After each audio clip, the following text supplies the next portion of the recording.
Hello friend, नमस्कार।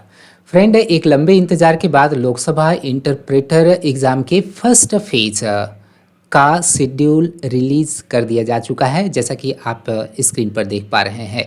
पहला जो फेज़ है इस एग्ज़ाम का वह है किस चीज़ पर आधारित? ओरेशन टेस्ट पर आधारित। इसको हिंदी में बोलते हैं वक्तृत्व की परीक्षा।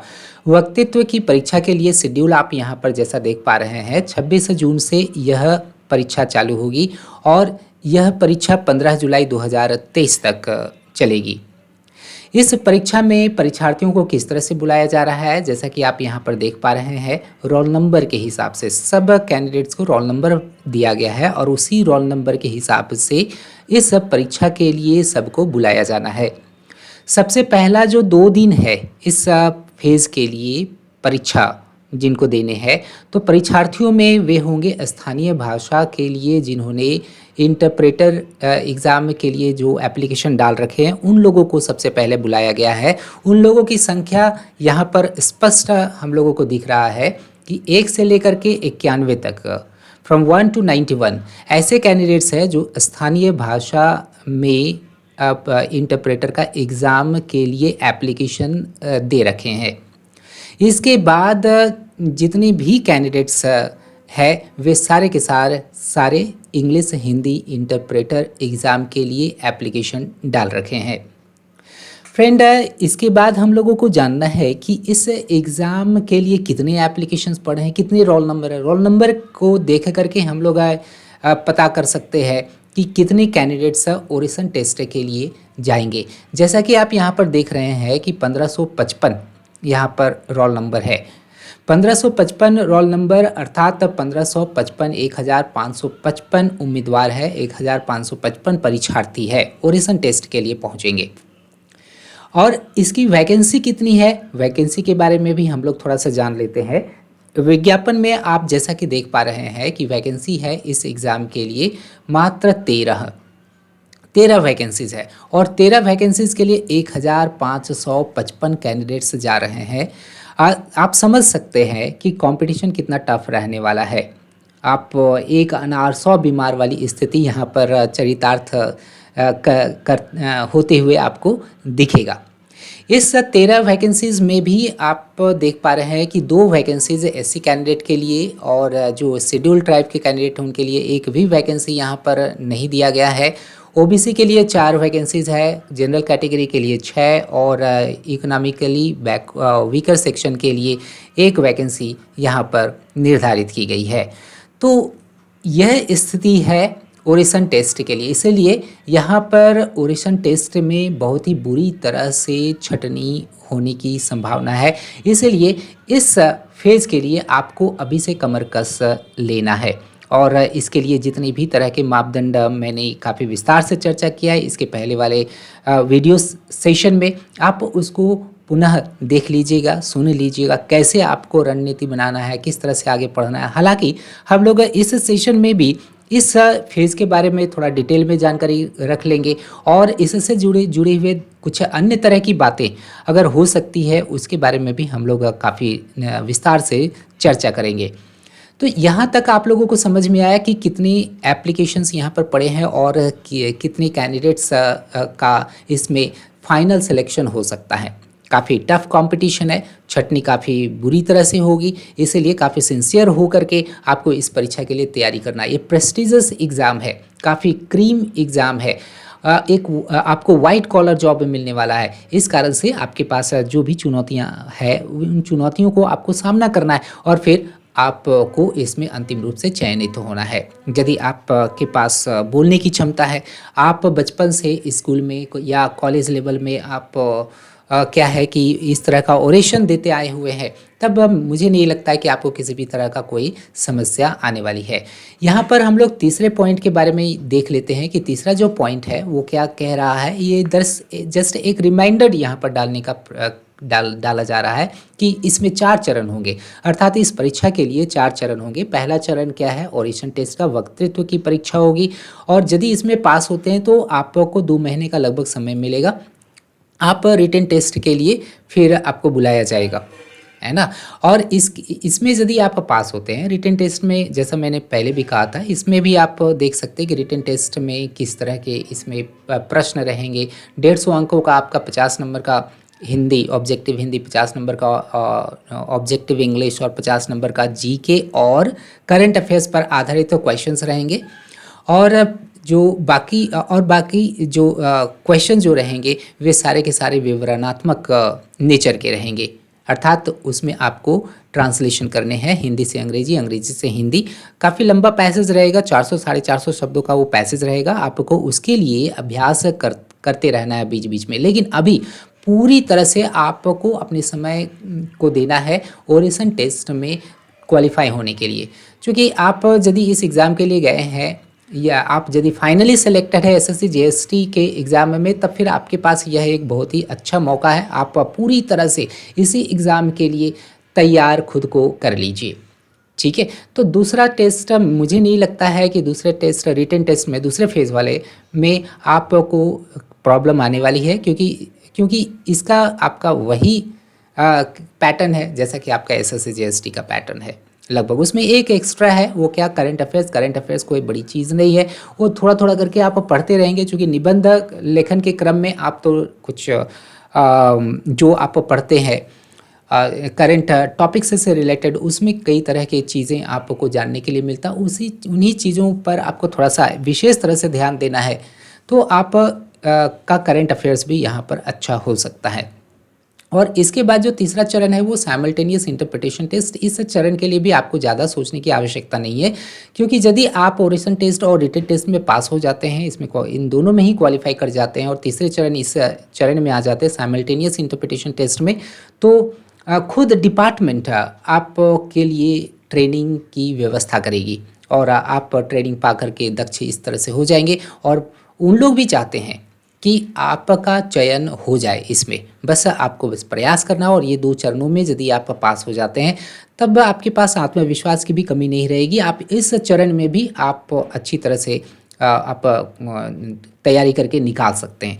इसके बाद जो चौथा चरण है वो क्या है, पर्सनल इंटरव्यू का है। और यदि ये तीनों चरणों में आप अच्छा करते हैं, क्वालिफाई कर जाते हैं और ये चौथे चरण में आते हैं, तो मुझे नहीं लगता है कि इसमें किसी भी तरह का आपको कोई परेशानी आने वाली है। क्योंकि उस समय तक, पर्सनल इंटरव्यू तक, साक्षात्कार तक आप में ढेरों सारी दक्षता आपको प्राप्त हो चुकी रहेगी। आपका आत्मविश्वास सातवें आसमान पर रहेगा और उसी आत्मविश्वास के साथ आप पर्सनल इंटरव्यू भी बहुत ही अच्छी तरह से दे सकते हैं और इस तरह से आपका अंतिम चयन इसमें हो सकता है। तो तीसरे जो पॉइंट है, तीसरा पॉइंट को इस तरह से आप समझ गए होंगे। चौथा जो पॉइंट है इस नोटिफिकेशन का कि आपको किस तरह से बुलाया जाएगा एग्ज़ाम में, इस ओरेसन टेस्ट में पहले चरण में रोल नंबर वाइज आपको बुलाया जाएगा। जो भी रोल नंबर है उस रोल नंबर को आपको देख लेना है कि उस तरह के रोल नंबर को कौन से शेड्यूल में बुलाया गया है, तो उसी अनुरूप आपको वहाँ पर ओरेसन टेस्ट के लिए पहुँच जाना है। इसके बाद फिर आपको बताया गया है, फिर से यहाँ रिमाइंडर डाला गया है कि आप जब एप्लीकेशन डालेंगे अभी वक्तृत्व का परीक्षा के लिए या ओरेसन टेस्ट के लिए, तब आप पुनः देख लीजिए कि क्या आपके पास अर्हता है कि यूं ही आप पहुंच गए एग्ज़ाम देने के लिए, बस एक्सपीरियंस गेन करने के लिए। कुछ कैंडिडेट्स कहते हैं एक्सपीरियंस गेन करने के लिए बस चले जाते हैं। उनके पास अगर फॉल्स कुछ इस तरह का इन्फॉर्मेशन दे करके पहुंचते हैं तो उनका कैंडिडेचर वहां पर समाप्त कर दिया जाएगा। इस कारण से यहाँ पर रिमाइंडर डाला गया है कि यदि आपने पीजी कर रखा है, पोस्ट ग्रेजुएशन कर रखा है, अर्थात मास्टर डिग्री कर रखा है अंग्रेजी में, और हिंदी एक विषय के रूप में रहा है डिग्री लेवल में अर्थात ग्रेजुएशन में, या तो कंपलसरी सब्जेक्ट के रूप में या तो इलेक्टिव सब्जेक्ट के रूप में, तब आप इस एग्ज़ाम के लिए, इस ओरेसन टेस्ट के लिए आप एलिजिबल है। अगर इंग्लिश में आपने पीजी नहीं किया, हिंदी में किया है और अंग्रेजी एक पेपर रहा है ग्रेजुएशन में या डिग्री लेवल में, तब भी आप एलिजिबल है। और एक और भी अर्हता के बारे में यहाँ पर जिक्र किया गया है। इसमें कहा गया है कि यदि आप मास्टर डिग्री किसी भी डिसिप्लिन में क्यों न किए हो, लेकिन हिंदी और अंग्रेजी ये दोनों ही भाषाओं को आप यदि डिग्री लेवल में रखे हुए होंगे, या तो कंपलसरी सब्जेक्ट के रूप में या तो इलेक्टिव सब्जेक्ट के रूप में, तब आप इस एग्ज़ाम के लिए एलिजिबल है। और रीजनल लैंग्वेज इंटरप्रेटर्स के लिए कुछ ऐसा ही है कि रीजनल लैंग्वेज में उनको ग्रेजुएशन में उनका सब्जेक्ट होना ही चाहिए, ठीक है। और इसके बाद जो ध्यान देने की जो चीज़ है वो एक ये है, सातवां पॉइंट है। सातवां पॉइंट में यह कहा गया है कि आप ऑनलाइन एडमिट कार्ड प्राप्त कर सकते हैं। ये यहाँ पर दे दिया गया है, ये आपका लिंक दे दिया गया है। बस इस लिंक पर आप क्लिक करेंगे, आप रेलेवेंट जगह पे आप पहुंच जाएंगे, फिर वहां से आप अपना ई एडमिट कार्ड को डाउनलोड कर सकते हैं और यह एक्टिव है। अभी भी आप चाहेंगे कि मुझे एडमिट कार्ड को डाउनलोड करना है, तब आप डाउनलोड यहाँ से करके रख सकते हैं, ठीक है। उसके लिए आपको बस ईमेल आईडी चाहिए, उसके बाद पासवर्ड चाहिए और फिर कैप्चा की ज़रूरत पड़ेगी। और ये 3 इन्फॉर्मेशन देने के बाद आप जो है लॉगिन हो जाएंगे और इस तरह से आप अपना एडमिट कार्ड को वहाँ से डाउनलोड कर सकते हैं। इसके बाद आपको एग्ज़ामिनेशन हॉल में क्या ले जाना है जिसके कारण से आपको एंट्री मिलेगा, वो है कि आपके जैसा अन्य एग्ज़ाम में होता है, आपके पास voter ID, valid photo ID होना चाहिए, पैन कार्ड होना चाहिए, या पासपोर्ट होना चाहिए, वोटर आईडी होना चाहिए, ड्राइविंग लाइसेंस होना चाहिए, आधार कार्ड होना चाहिए। तो इसके साथ आपको वहाँ पर पहुँचना है। आप वहाँ पर इस तरह से इस टेस्ट के लिए आपको ग्रीन सिग्नल मिल जाएगा, ग्रीन पास मिल जाएगा, आप बस एग्ज़ाम दीजिए, ठीक है। और यहाँ पर एक चीज़ ये भी यहाँ पर मेंशन कर दिया गया है कि आप जो भी अलॉटेड डेट आपको जो मिला है, आप उसमें किसी भी तरह का कोई परिवर्तन करवाना चाहते हैं तो ये चीज़ नहीं होगा। आपको जो डेट मिला है, जो दिन मिला है, उसी दिन आपको पहुँच जाना है वहाँ पर एग्ज़ाम देने के लिए। और इसके बाद इस नोटिफिकेशन में एक और जो चीज़ है कि सारे कैंडिडेट्स, जो भी कैंडिडेट्स इस एग्ज़ाम के लिए जा रहे हैं, इस एग्ज़ाम के लिए जिनको भी बुलाया जा रहा है, उनका यहाँ पर registration number, roll number, category और कैंडिडेट का नाम, पिताजी का नाम, एग्ज़ाम डे और एग्ज़ाम डेट भी दे दिया गया है। आप यहाँ से भी ढूंढ सकते हैं। उसके बाद ऐसे आप डायरेक्ट अपना ऑनलाइन एडमिट कार्ड को डाउनलोड कर लीजिए, आपको उसमें पूरा विस्तार से आपके कैंडिडेचर के बारे में प्राप्त होगा। अब फ्रेंड हम लोग जान लेते हैं कि ये जो पहला जो ओरेशन जो टेस्ट है, इस ओरेशन टेस्ट में आपको किस तरह से पढ़ाई करना है, क्या क्या आप करेंगे, किस तरह से आप अपना शेड्यूल को बनाएंगे, किस तरह से आप अपना रूटीन बनाएंगे, जिसके कारण से आप इस पहले चरण वाले परीक्षा में क्वालिफाई अच्छी तरह से कर सकते हैं। सबसे पहले तो आपको यहाँ पर मार्क्स के बारे में जान लेने की आवश्यकता है। जैसा कि आप देख पा रहे हैं, यह नोटिफिकेशन है ना, शुरुआती नोटिफिकेशन है जिसमें कि पूरा एग्ज़ाम के पैटर्न में बताया गया है और मैंने काफ़ी डिटेल में भी बताया है इसके पहले वाले कई तरह के वीडियोस में, ठीक है। 200 अंक का है ये, 100 अंक का आपका हिंदी ओरेशन होगा और 100 अंक का आपका अंग्रेजी का ओरेशन होगा, हिंदी इंग्लिश इंटरप्रेटर्स के लिए, ठीक है। और वही जो स्थानीय भाषा में जा रहे हैं कि उसके ओरेशन के लिए जो जा रहे हैं स्थानीय भाषा के छात्र, है ना, तो उनके लिए भी यही है। 100 अंक का उनका हो जाएगा हिंदी का और 100 अंक का यहाँ पर आप देख सकते हैं कि 3 मिनट अंग्रेज़ी में बोलना है और 3 मिनट रीजनल लैंग्वेज में बोलना है, ठीक है। हिंदी में उनको नहीं बोलना है, रीजनल लैंग्वेज और इंग्लिश में उनको इंटरप्रेट करना है, उनको क्या करना है, भाषण देना, ओरेशन देना है, ठीक है। और इसमें जानकारी लेने के लिए जो चीज़ है वह क्या है कि 3 मिनट का समय मिलेगा आपको, वह एक एक्सटेम्परी होगा। एक्सटेम्परी कहने का मतलब हो गया ऐसा भाषण या ऐसा ओरेशन जिसको कि आपको तत्क्षण बोलने होते हैं, आपको ऑन द स्पॉट बोलने होते हैं। आपको पहले से ही नहीं बताया गया रहता है कि इस तरह के टॉपिक आपको मिलेंगे और इस पर आपको बोलना है, आप छोटा सा नोट्स बना लीजिए, नहीं। आपको ऑन द स्पॉट आपको मिलेगा 7 टॉपिक, जैसा यहाँ पर आप देख पा रहे हैं कि 7 टॉपिक जो मिलेगा आपको इंग्लिश में और 7 टॉपिक्स जो मिलेगा वो आपका हिंदी में मिलेगा। मैं इंग्लिश हिंदी इंटरप्रेटर्स के एग्ज़ाम का पैटर्न मैं बता रहा हूँ इस फेज़ का, ठीक है, तो 7 टॉपिक हिंदी का और 7 टॉपिक अंग्रेजी का मिलेगा और 3 मिनट आपको समय मिलेगा। ध्यान इसमें यह रखना है कि 3 मिनट में आपको चुने गए एक टॉपिक, अगर अंग्रेजी के टॉपिक से 7 है तो 7 टॉपिक्स में एक टॉपिक आपको चुनना है। चुनने के समय में आपके पास दक्षता होनी चाहिए, क्योंकि चुनना भी अपने आप में एक दक्षता है। आप कोई गलत सा टॉपिक प्रेशर में चुन लिए और उस पर आप बोल ही नहीं सके, तब तो फिर तो आप तो वहीं पर छट गए, है ना। आपको दरअसल बोलना है उसी टॉपिक पर जिस टॉपिक के बारे में आप भली भांति जानते हैं। और 7 टॉपिक्स आपको मिलेगा तो मुझे नहीं लगता है कि सातों टॉपिक्स आपके प्रति अनफैमिलियर रहेगा, बशर्ते कि आप इस एग्ज़ाम को काफ़ी सीरियसली लेते हैं, सिंसियरली आप इस एग्ज़ाम के लिए तैयारी करते हैं। तो एग्ज़ाम तो काफ़ी वाइट कॉलर वाला जॉब है, इसलिए आपको अपॉर्चुनिटी त्यागना नहीं है, छोड़ना नहीं है, आपको आगे बढ़ना है। Gird up your loins and then go for this. ठीक है, तो इसमें क्या है कि किस तरह से आप ओरेशन टेस्ट में अच्छा कर सकते हैं, मैं यहाँ पर बता दूँ कि यहाँ पर ये भी सेट कर लिया गया है कि आपको किस किस चीज़ पर काम करना है, कितना क्लैरिटी के साथ हर चीज़ बता दिया गया है यहाँ पर कि बस आपको मूल्यांकन करना है ना। लेकिन ध्यान रखें, मूल्यांकन आप खुद का कैसे कर सकते हैं, लेकिन बहुत हद तक आप कर सकते हैं। किसी टीचर के गाइडेंस में, किसी सीनियर के गाइडेंस में आप ज़रूर खुद का मूल्यांकन कराएं, काफ़ी अच्छा रहेगा, है ना।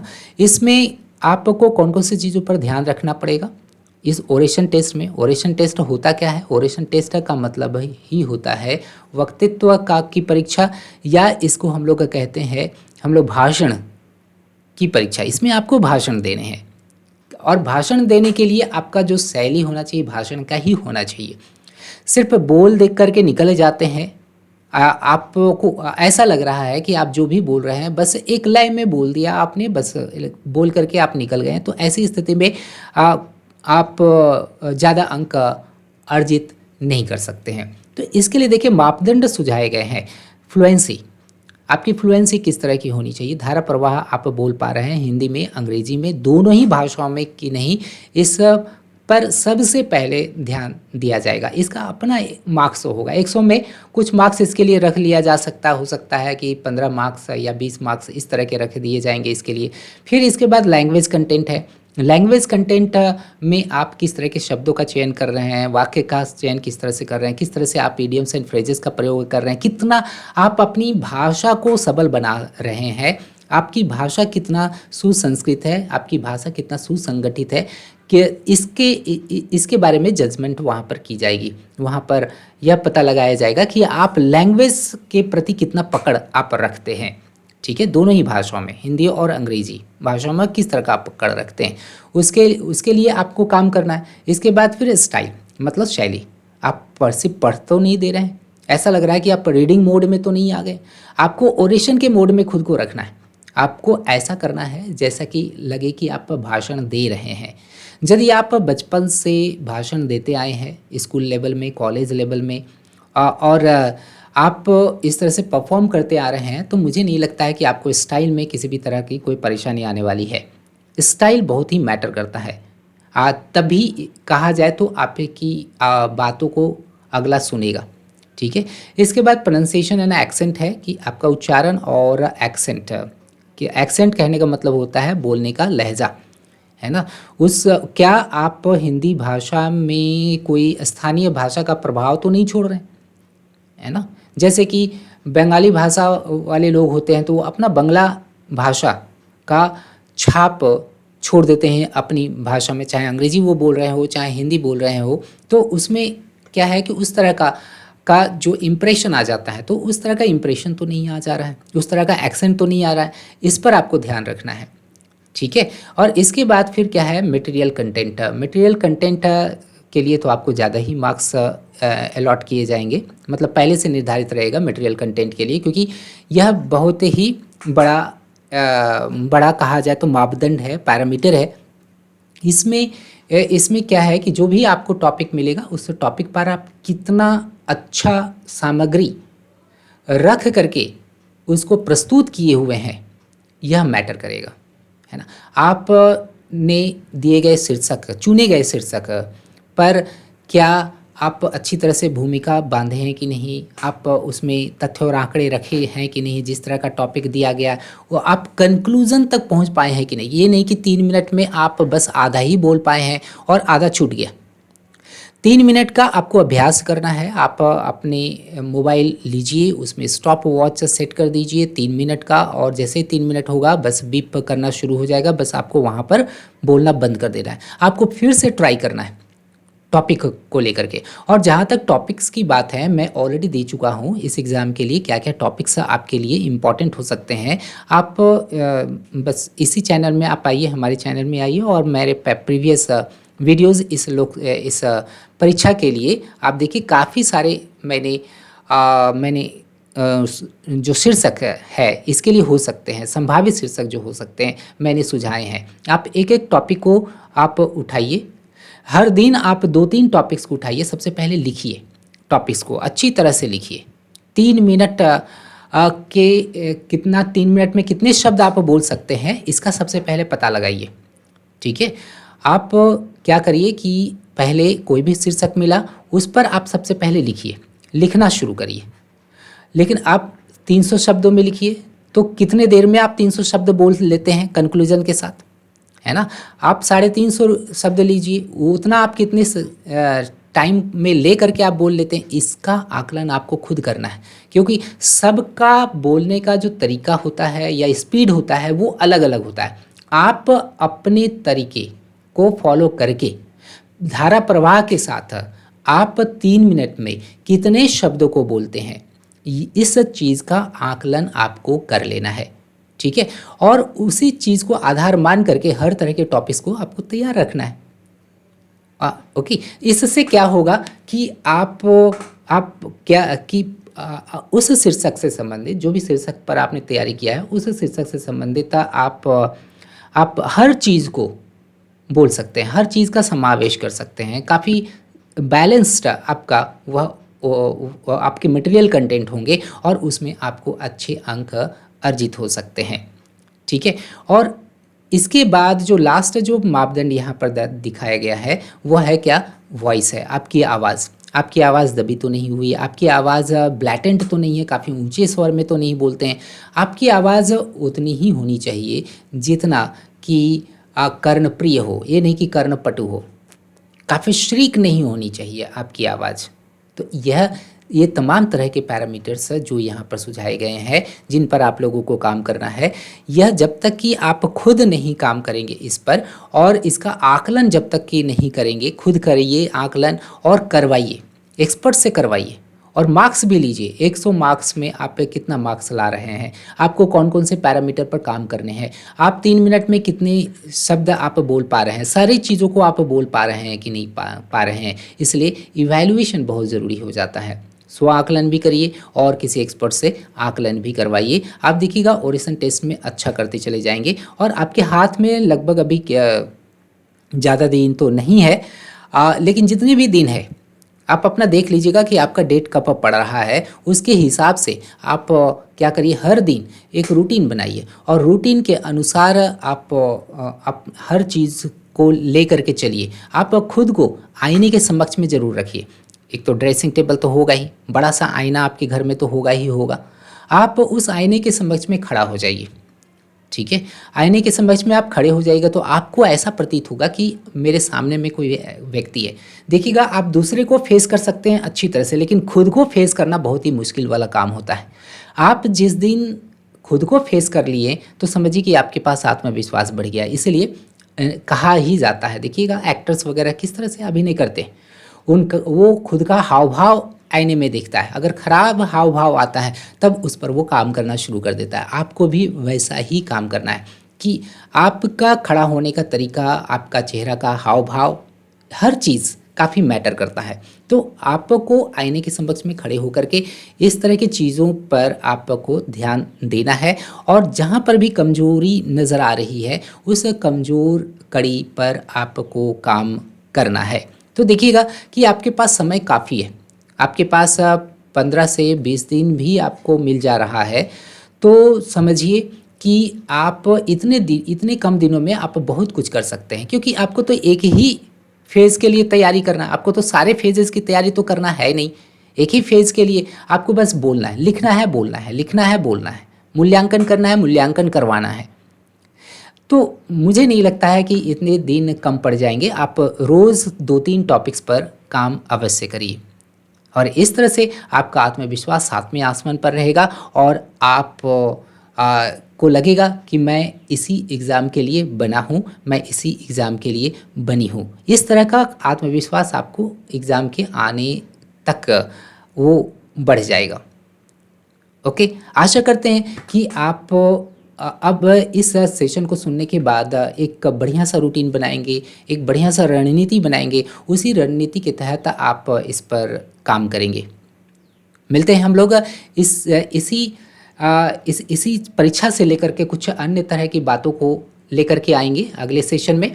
फ्रेंड, गूगल प्ले स्टोर पर मैं हर सैटरडे और संडे को आता हूँ इसी एग्ज़ाम को लेकर के, इसी एग्ज़ाम के ओरिजिन टेस्ट को लेकर के। आप उससे अवश्य जुड़िएगा, उससे जुड़ करके आप खुद का मूल्यांकन करवा सकते हैं। इसके लिए अभी किसी भी तरह का कोई फ़ी नहीं है। हालाँकि जो भी कैंडिडेट्स इस पर बोल रहे हैं तो उसमें आप लोगों की संख्या ज़्यादा रहती है, तो कुछ ही लोगों को बोलने का उसमें मौका मिलेगा। बाकी अन्य लोग जस्ट क्या है कि सुनिएगा अवश्य और उससे आपको क्या करना है कि जो जिस तरह से मूल्यांकन किया गया उस मूल्यांकन पर आपको काम करना है कि मैं किस तरह से बोलता हूँ, बोलती हूँ, और इस तरह से आप इस फेज़ में अच्छा करना शुरू कर देंगे। यूँ ही जाने से नहीं होगा, आपको इस एग्ज़ाम को, इस फेज़ को काफ़ी सिंसियरली लेना होगा। You have not to take this exam for granted. Hope you have gained a lot of information about this exam, and you will be able to make a concrete strategy for the preparation of this exam. Wish you all the best. See you in the next session, in which you will get many other informative materials regarding this exam. Thank you. Thank you very much.